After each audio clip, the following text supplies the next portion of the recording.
Hey, you guys. You are listening to the Oh Crap Potty Training Podcast. I am your host, Jamie Glowacki, and I am the author of Oh Crap Potty Training and Oh Crap, I Have a Toddler.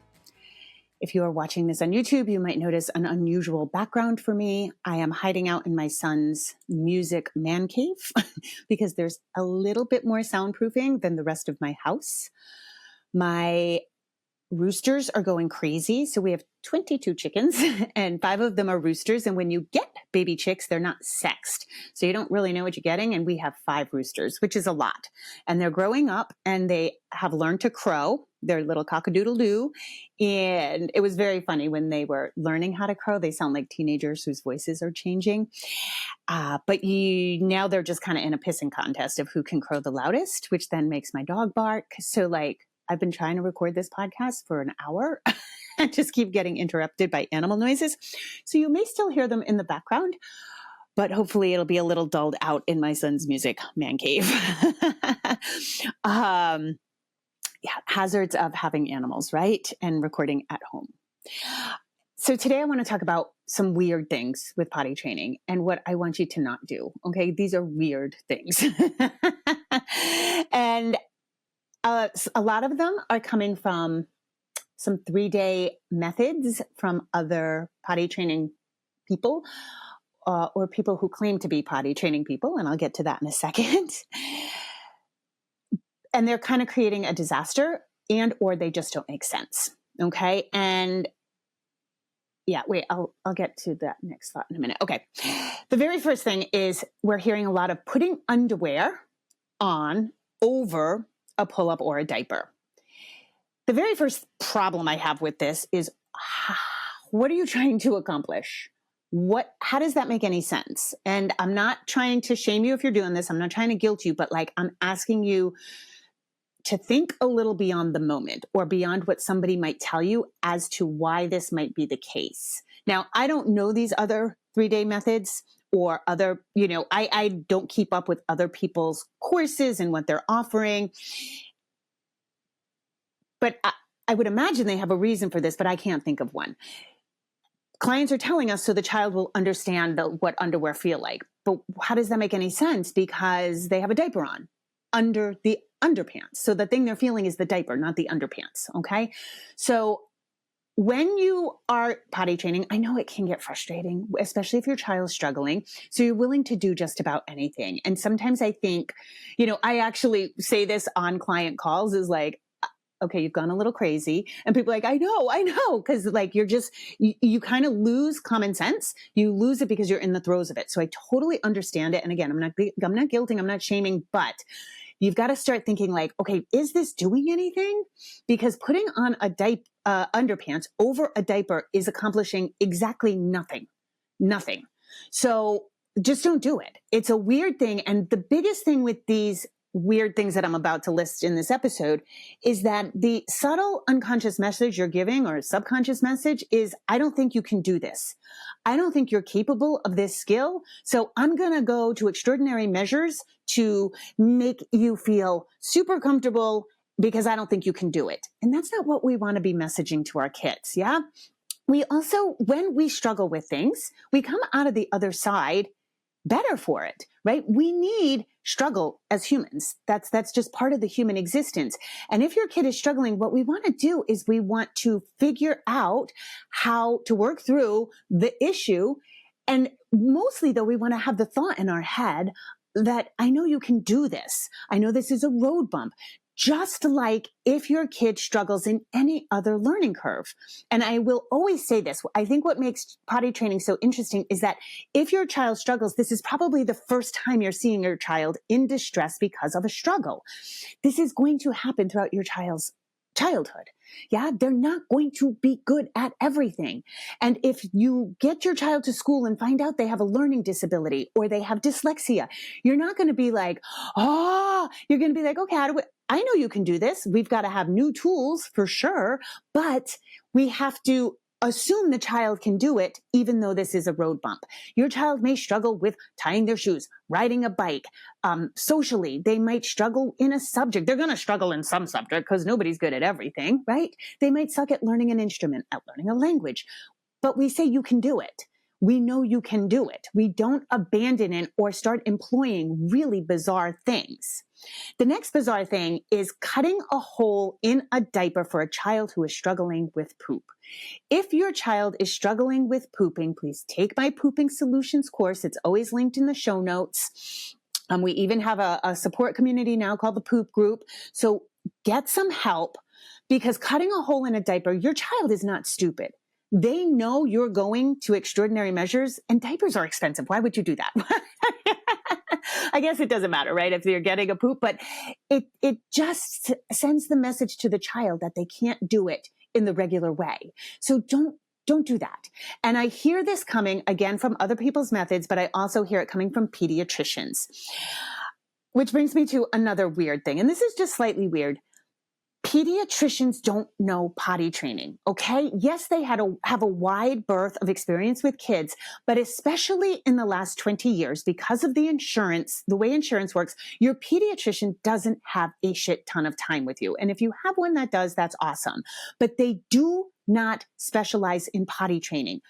50% of my daytime potty training clients are pediatricians, and I would say for night training, a good 75% are pediatricians with 8-year-olds still in nighttime diapers.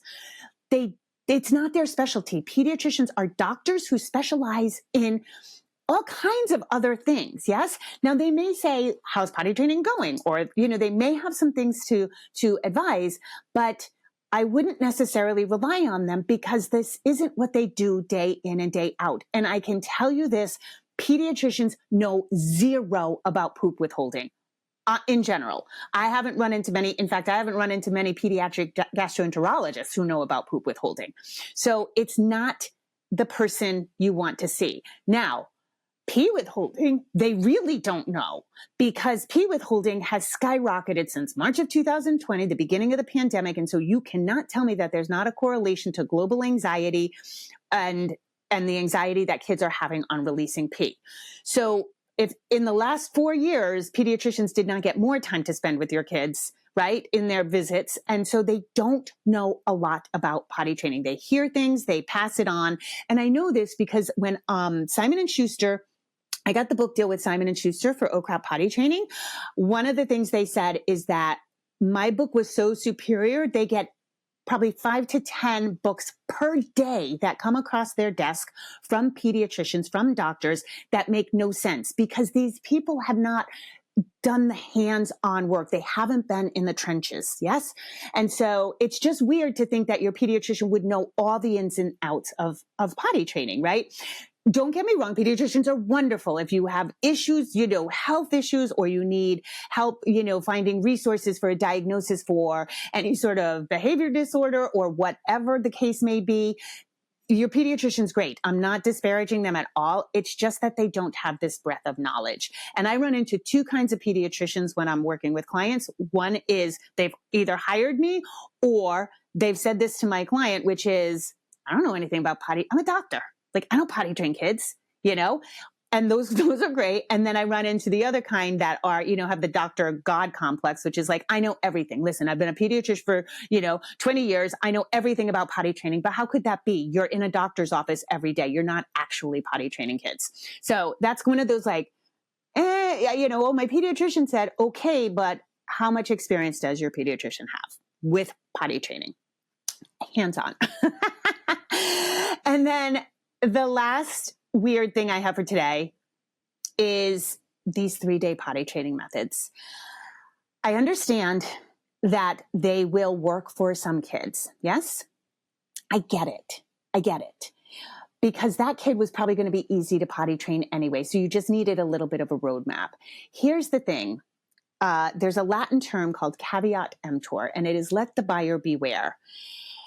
And I say this because you want to look, if you are choosing a potty training book, you are choosing a potty training course. We are in a new heyday of information. Never in the history of the world have you been able to be so close to an author of a book, particularly a nonfiction book, a how-to book. So for somebody like me, 30 years ago, you would never get in contact with me. And now we have podcasts and Instagram and DMs and emails, and we have all, ways to contact and be in touch with the author or to get lots of information about a person before making a purchase.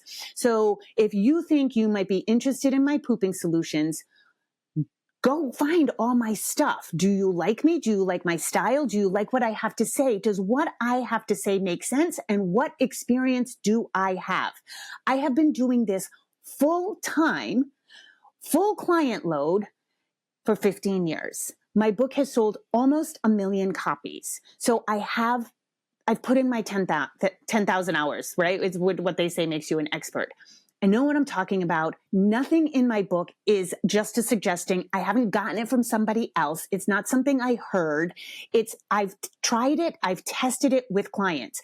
It may not be the right trick for you, but I have many more, right? And I've always said, I'm not the expert of your child. I am an expert because I've done this with so many different kids. I have a backlog of suggestions and tips and tricks. Okay. I have a Mary Poppins bag. I can just keep pulling stuff out.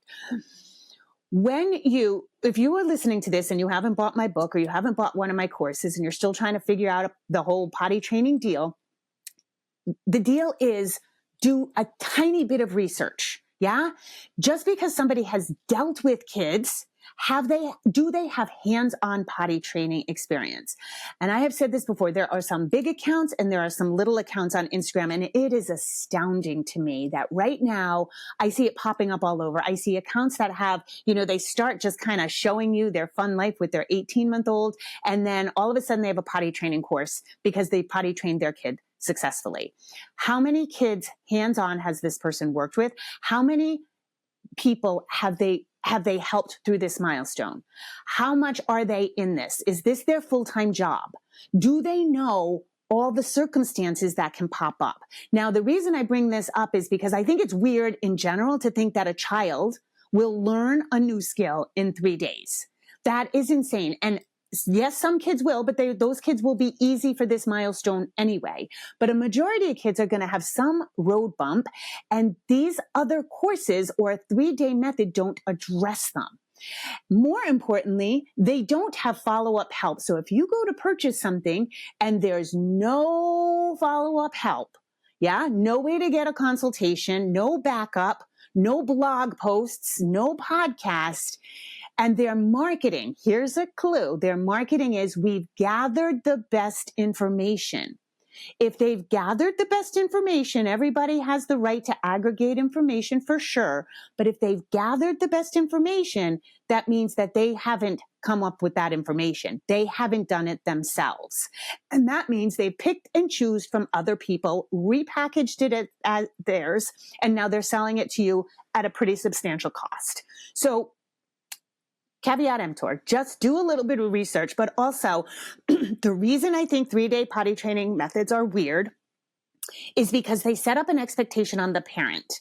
And what's happening is people hire me, and number one, I hear, oh, I didn't get your book, or I did this other method and now I'm in a disaster. So number one, we're wasting your money and both of us our time, because now I have to sort through and say, well, what did you do? Walk me through it, and then figure out what this other person or account was saying to do. But I also think it sets up the expectation of, I'm going to take a 3-day weekend and then my child's going to be ready to go back to daycare. And I see this time and time and time and time again.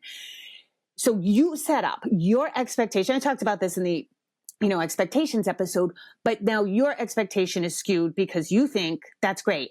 And then the worst part is, if it's not successful, then you feel like a failure and now you're crazy. And so that I just don't like. I don't like to set people up for failure. I like to set them up for success. And I like, part of my book is the how-to is only till chapter 5, and everything else is kind of, what else? What else could kind of go wrong? So I would just say, be careful, because I don't want you guys setting your child up for failure or yourself feeling shitty. I don't like that. But also, I'm tired. I'm tired of cleaning up other people's messes. And I've always said, you don't have to buy my book. I think everybody should have a solid plan, but, and it doesn't have to be mine. but make sure that the plan you have has some merit. And so it really does, it warrants, you can tell. I don't know that anybody would be honest if you ask them outright, like, how many people have you worked with? Maybe they would, maybe they wouldn't. I see all the time, I see accounts with like a couple of people who run it, and they're like, well, between us, we've potty trained 9 kids. And it's like, okay, 9 is great, but there's 2 million kids in the US alone in potty training age range. Like, is that a scope of experience?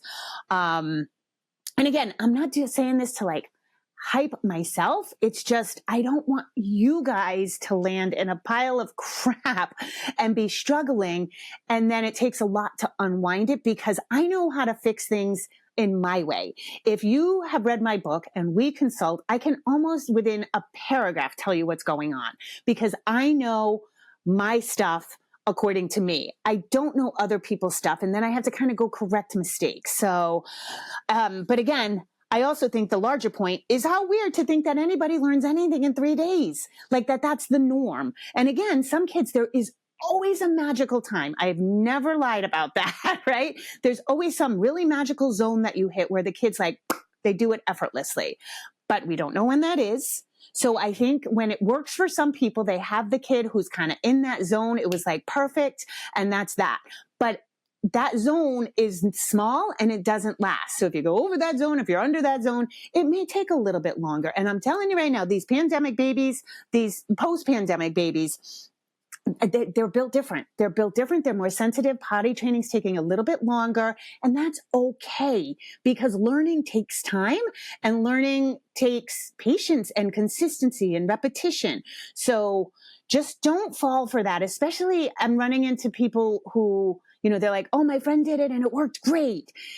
If it doesn't, it might not work great for your kids. So I always say, just do a little research on the people that you're getting these books and courses from. Do they have an online presence? I see some books that the people don't even have an online presence, which usually means that it's self-published and it's a pseudonym and it's just to make money. That used to be, I don't know if you guys know this, but when the ebooks and stuff first started to come out, so this was like right when I started Crap. So that would have been like 2009. There were like 3 reigning 3-day method books. And upon doing some research, they had just captured really good domains. They had like scavenged information, put out an ebook, and there was nobody behind it really. It was just to make money. And there was no follow-up. There was no online presence because it was a pseudonym. We did find, it was so funny because there were some people that used the same stock photo for their author photo. Now it's like this person is like under 2 different names. It's pretty wild. So you do have to be a little cautious, I think, online with anything, but those are the weird things. I would love to, when this is released, if you want to share on Instagram or if you get my newsletter, you can reply to it. That I'd love to hear if you've heard of weird things, if your friends are doing weird things, or if you yourself have done something weird. And it's funny because when I do work with clients and I say, dude, that's just weird. And they're like, I thought it was weird, but I didn't know what else to do. And again, I get it. You're frazzled. It's so hard to see our kids struggle. You're frazzled. You're up to your eyeballs in pee and poop. You're with a kid who communicates, but not all that well. They don't have command of the language yet, fully. And so I get why it happens, but sometimes we have to like step away from our own crazy and be like, wait a minute, does this make sense? All right, you guys, as always, I appreciate you. I appreciate you listening. And as always, rock on and have a great day.